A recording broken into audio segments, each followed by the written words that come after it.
You're listening to In Network, Nordic's podcast series where we explore healthcare and technology with experts from around the globe.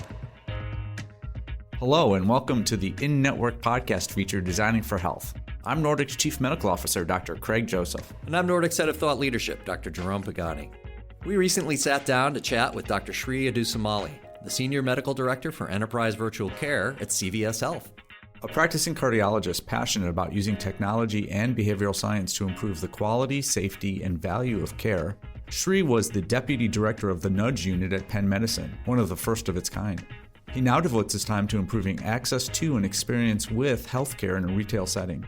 He's also an adjunct professor at Penn. In today's podcast, Dr. Adusumalli talks about how his childhood love of tinkering with technology led to a career as an informaticist, ways in which retail health can fill care gaps, the nudges and sludges that fill our healthcare system, written guidelines and the difficulties of translating them into IT, and the keys to designing at scale.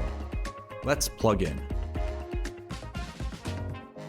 So Sri, it seems that you've always wanted, since you were a very young child, to be a clinical informatician working at the Nudge Unit at Penn, since you were very, very young. Is that accurate, or did I misread that? That's 100% right. Well, Craig, I've always wanted to be in the field of medicine, really ever since I was young, and also as a practicing cardiologist, really has been a dream of mine, and has been a privilege and honor to be able to do so. But also, as I've gone through both earlier stages of education as well as started to practice, I've started to develop a passion for the use of health information technology in intentional ways to help improve the quality, safety, and value of care. And that's where my interests sort of at the interface of both health IT as well as behavioral science have come in. So I think I'd read that really you started off interested in quality and did a lot of work in quality. And as a background, you just happened to be interested in technology, and you were that kid who was programming computers at a young age and wondered if you could perhaps put those two things together. That's right. As a young kid, always was, a tinkerer with technology. Started out with a Gateway 2000 computer and a variety of other technology tools, really from the age of 4. And so that's always been a background interest of mine for years. And only till relatively recently did I discover the ability to merge that interest, which has been more of a hobby, with technology, with the field of medicine. And that's really occurred through the channel of health informatics. And you're right that originally my formal education outside of clinical medicine has been in the space of quality improvement and patient safety. Did a fellowship in that area and a master's in health services research, which included some formal education there. But I started to notice along the way that a lot of our activities in the quality and safety space were dependent on health IT and health IT systems. And oftentimes it was either that the health IT system would be the enabler to beneficial change from a quality perspective, or the barrier. But yet we didn't have enough individuals at that interface who could translate between the worlds, the clinical and the technology worlds.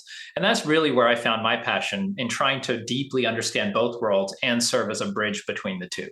That's great. And I can't believe that you would say on the air that sometimes IT was a barrier. I'm shocked at that. And more often a facility. And this is me being slightly sarcastic. Can you talk a little bit about the Nudge Unit at Penn? I think it's one of the first of its kind and rather unique. It is, yeah. And so the Nudge Unit at Penn Medicine was formed in 2016. The founding director was Dr. Mitesh Patel, one of my mentors. And it emerged as really rooted in a tradition of behavioral science within the University of Pennsylvania, and was a collaboration between the Center for Health Incentives and Behavioral Economics at Penn, as well as the Center for Healthcare Innovation, both very strong groups in their own right. And really, as Dr. Patel founded it and many others, and I started to sort of get engaged with the work, I started to notice that it was at the interface of health system and health system operations, as well as behavioral science. And the mission, like other nudge units in other settings around the world, which, by the way, have been well established, for example, in areas like government, the mission was to rigorously apply the principles of behavioral science to healthcare delivery, and then to evaluate those with rigorous study designs up to and including randomized clinical trials as well. And oftentimes, and a number of those projects ended up being framed around or utilizing the electronic electronic health record as a form of health IT. And I think that there have been a number of projects, all of which have built on each other and built on the findings of each other to be able to find out and study, what is actually effective in changing the behavior of patients and clinicians towards the goal of improving healthcare outcomes. That's great, Sri. And just to pick up on that thread of improving healthcare outcomes, let's talk a little bit about retail health. What is retail health and what does it offer health consumers that they aren't just finding in traditional healthcare model today? So I think retail health has the capability to augment the journey and contribute to the journey of a healthcare consumer, and really in ways of making healthcare more accessible and convenient and simple for the healthcare consumer by being able to place health services in areas where they live, work, and play.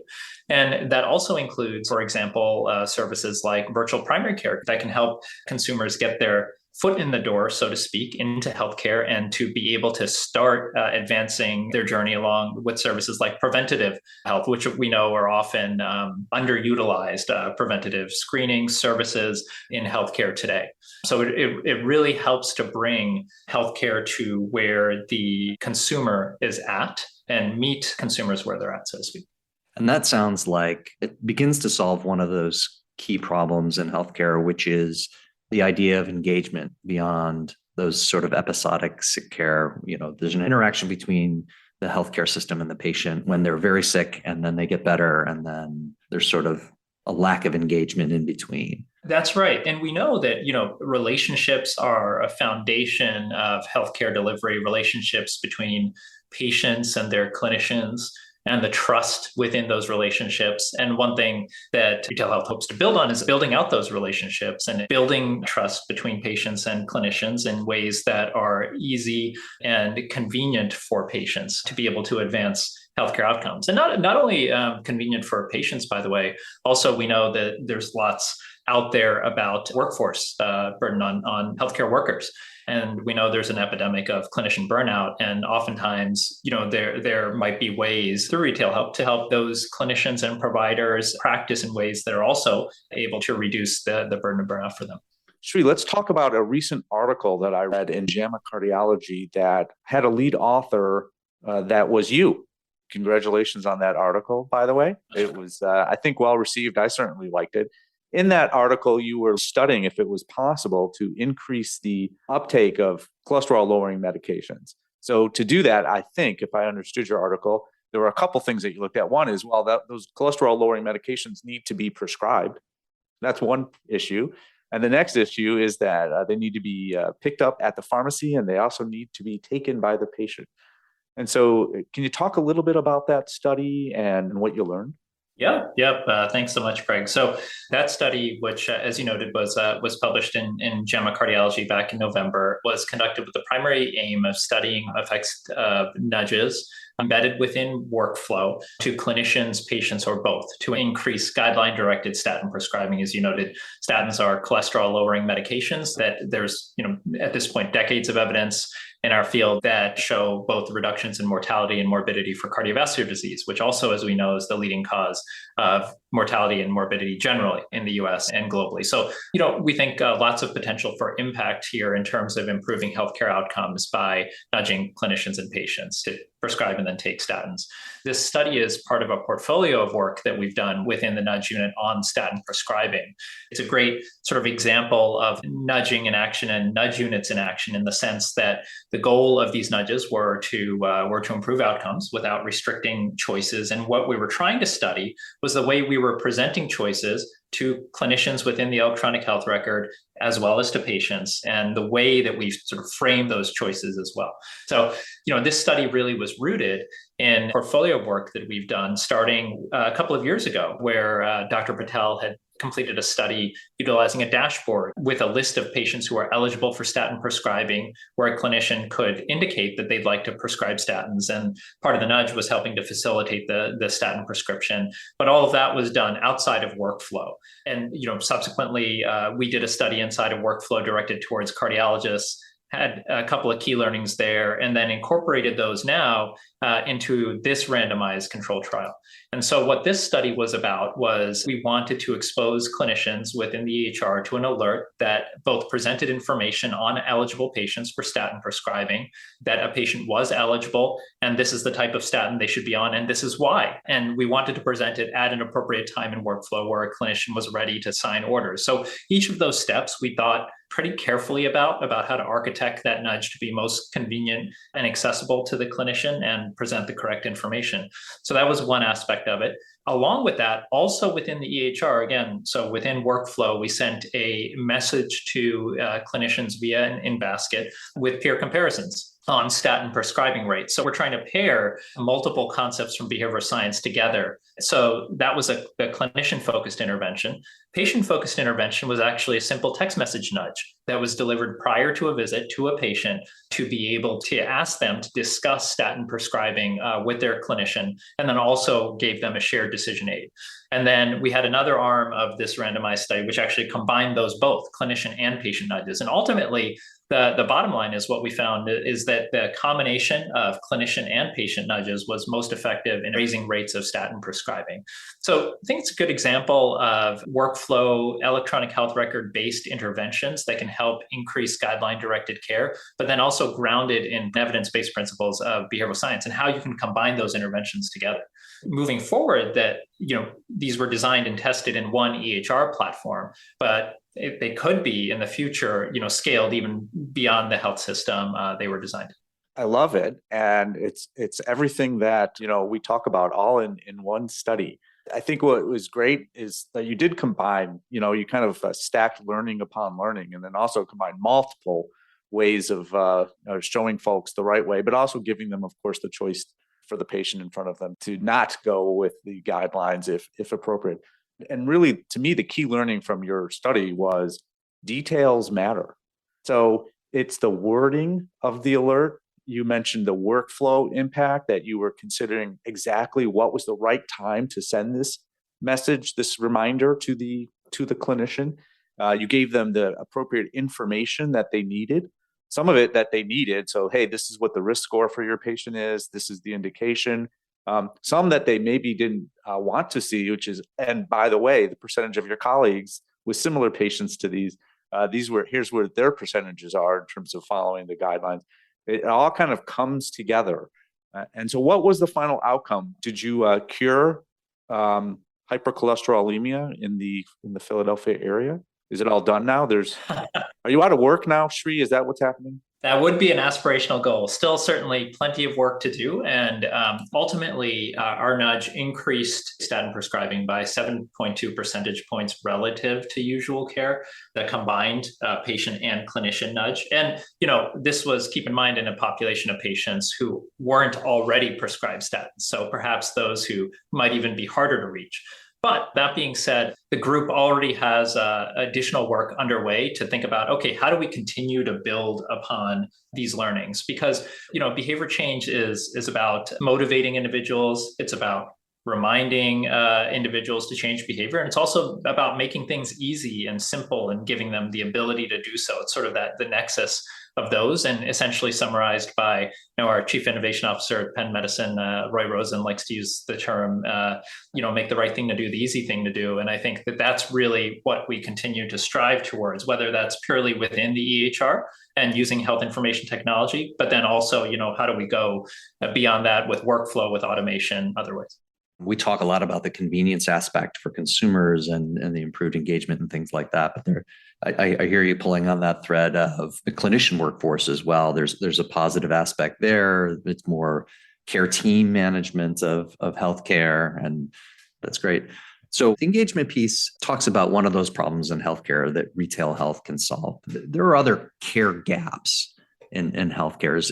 Are there ways for retail health to begin to fill some of those as well? Yeah. And so I think that engagement is one of those gaps, but also I think it really is the foundation. Once you have an engaged patient, for example, into healthcare, you can start you can open the door to bridging a lot of other care gaps, particularly, for example, in the prevention space. Cancer, being able to facilitate and coordinate and help a patient navigate through healthcare to be able to get their cancer screening, for example, or in my world, near and dear, their cardiovascular disease risk screening completed. And then to be placed on therapies that might be appropriate or lifestyle modifications that might be appropriate for those. But it all starts with building the relationship, building the trust, engaging with a patient or consumer, and moving on from there. I can see that really clearly. It seems like another way might be in that sort of pharmacy space. There's some stats that indicate between 20 and 50% of prescriptions don't go filled. And it seems like there's an opportunity there as well. Yeah, it could be pharmacy. It could be similar statistics exist, for example, for referrals to specialty care from primary care. That's in large part because, tying this back to the nudge aspect, there's the opposite of nudge, which is sludge. And there's a lot of sludge in our healthcare system. And I think helping consumers navigate that sludge and be able to get that appointment for specialty care that's convenient and near and close to them, and be able to access care in the timely fashion that they need for their condition, that navigation aspect is another area where retail health could add. I love that point. It's not just the convenience for the consumer, it's also removing some of those frictions that make it hard to move from one part of the care continuum to another. Exactly. You mentioned care navigation, and healthcare can be really complex, particularly from the patient perspective, where they may be going through a clinical process that is new to them. So tell me a little bit about care navigation, and does that link back to specific learnings from the Nudge Unit? At each point in the healthcare journey, there's an opportunity to help a patient navigate. And there are multiple ways to do it, whether it's from, a human-to-human connection, and oftentimes that may be the most beneficial. There could be other ways, using technology to augment that human, for example, a chatbot, which, I think were deployed in many healthcare systems, for example, during the COVID-19 pandemic. It's really everything from how do you help a patient access care and get their foot in the door, and then to care, to a visit, seeing a patient during the visit, and then, particularly post-visit. I think lots of opportunities there to help. There's oftentimes, lots of to-dos, tasks spun off from each visit, whether it's to get labs done, get some imaging done, get seen at a referral at a specialist office, and being able to help a patient, figure out what is the closest, easiest spot to get their labs done, or specialist, I think is all part of that navigation activity. I think another piece of that is, especially as our health systems have focused on social determinants of health, is first, how do we identify, oftentimes the navigation piece relates to social determinants of health, transportation, housing, many others. And so how do we identify what those barriers might be, and then help a patient connect to resources for those aspects, again, all in service of helping to improve healthcare outcomes. And so, how this relates back to some of the learnings from the Nudge Unit, I think in my mind could be that, the team's done a lot of work in the area of, if you take the statin prescribing example, of reminding and motivating a clinician at hopefully appropriate times in workflow, and making it easy to prescribe that medication for patients. But then, I think there's a navigation aspect in terms of helping a patient to really understand post-visit, let's say, how is the statin helping them? How are they doing with the statin? What are the side effects are they experiencing, if they're experiencing anyway? How can we help navigate through those side effects?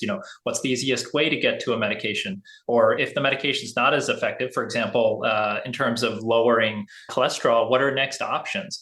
Each of those steps require some element of navigation that I think being able to streamline and make those even easier might be sort of additional steps we could take to help not only get patients on statins, but stay on those medications or others that might improve their lifespan and also reduce morbidity. So I'm hearing there are a number of ways that combination of people and technology can help improve outcomes, whether that's through engagement or education, or helping clinicians on the workflow side, just make sure that everything is seamless and information is going exactly where we want. And we kind of understand the principles by which people interact with one another and interact with technology, so that we understand from a stakeholder standpoint how to best engage them with that combination of tools. Right, and I think there's a lot more work to be done. It goes back to Craig's comment about details matter, and there's so many details. There's so much context to be understood. There's so many details also to, ideally study and be able to see, okay, is this the right framing? Is this the right time and workflow?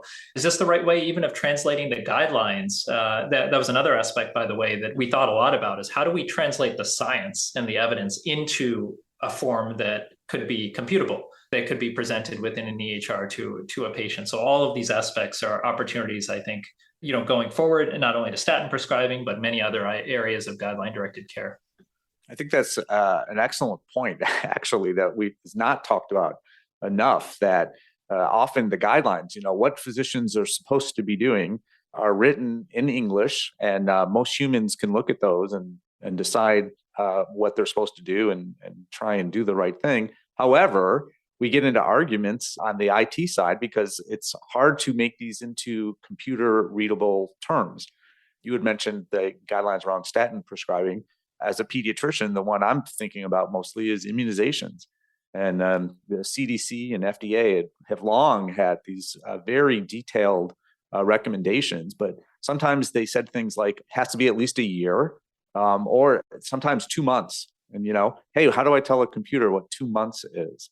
Because that's going to be a different number of days, of course, based on where we started and where we're ending. And so being able to take some of the recommendations and the learning and translate them into technology so that they can be acted upon, which is a on and off, 1 and 0. There's no ambiguity there.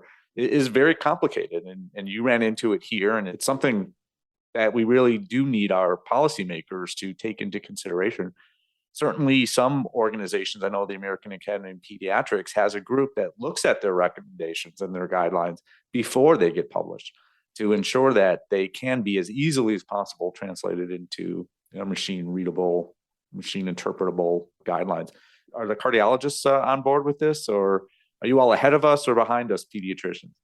I think the cardiologists are very much on board with this. In cardiology, there's lots of randomized clinical trials out there, tens of thousands of patients that sort of comprise the evidence base behind the practices. And that's been sort of a culture, a tradition, lots of work of many people in the field.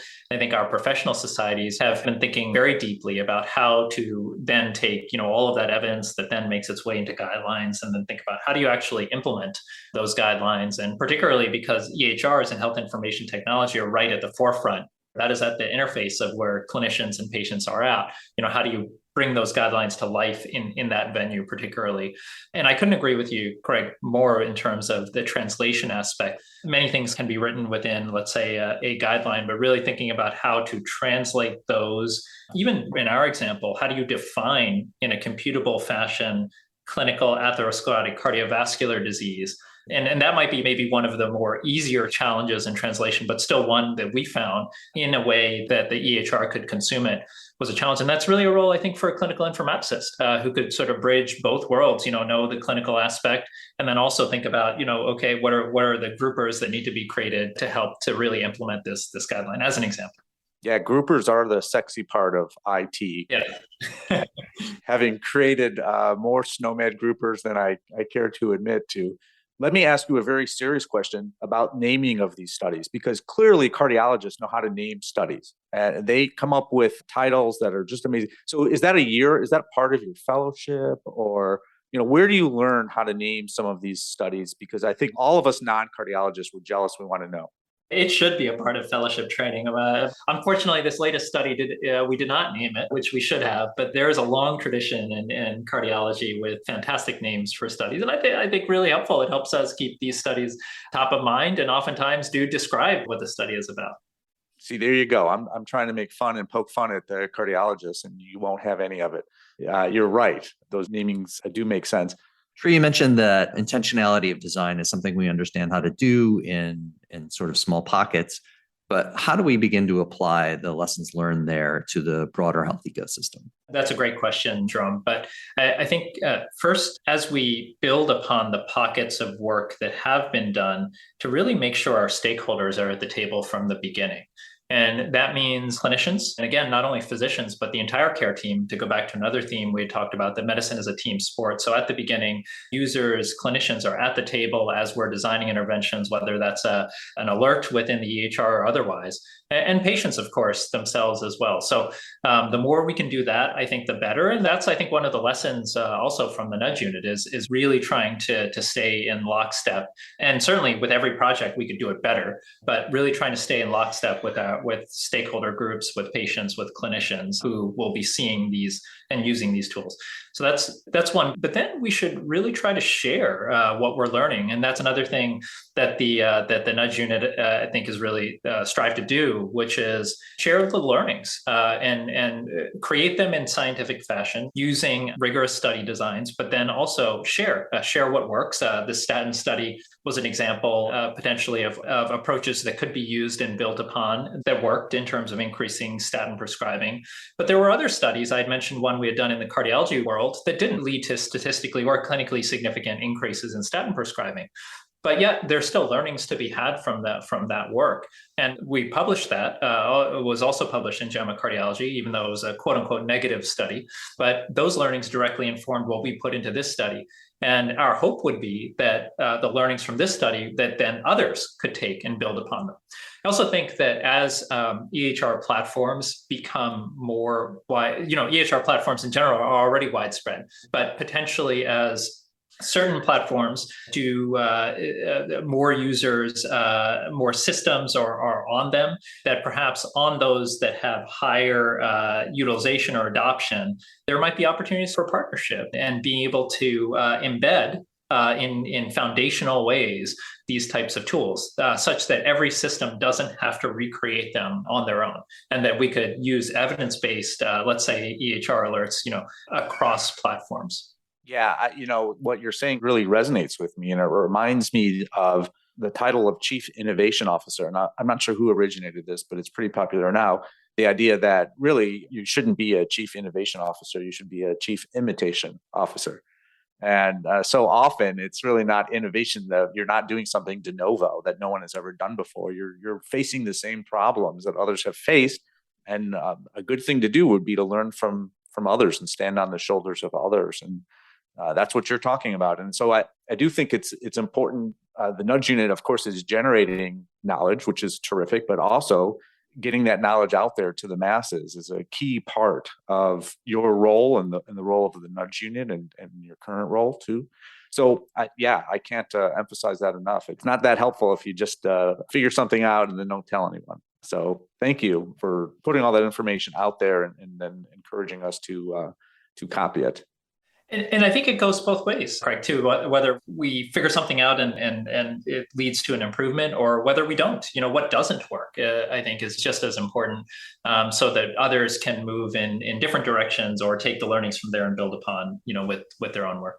Sri, can you tell us about 3 things that are so well designed, outside of healthcare is fine, that interacting with them really brings you joy?